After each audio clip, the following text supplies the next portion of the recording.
Så har vi lige en pomelo her. Så vil jeg lige skære den ud. Mange spørger, hvordan. Så ser den sådan her ud. Det ligner egentlig bare en stor grebfrugt. Så saver man den bare lige ud i nogle stykker.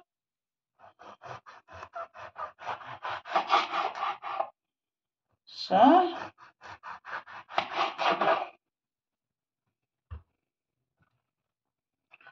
Her har vi nogle stykker her. Så tager vi lige her. Så ud her.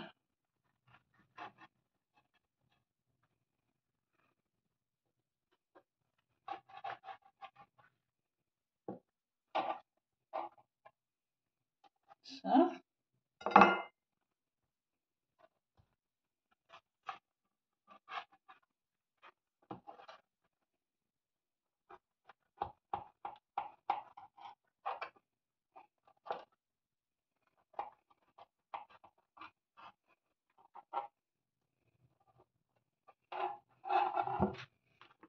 Så kan vi lige vise, hvad det er, når man så skal skille den ad her, så plejer jeg lige at brække den over.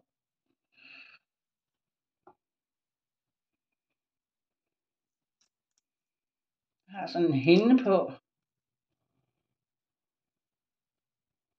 Så kan man spise den.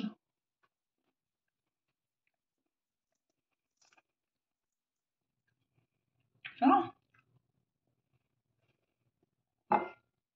Det smager helt vildt godt. Lidt til den syrlige side. Den er en blanding af en appelsin og en grebfrugt. God fornøjelse.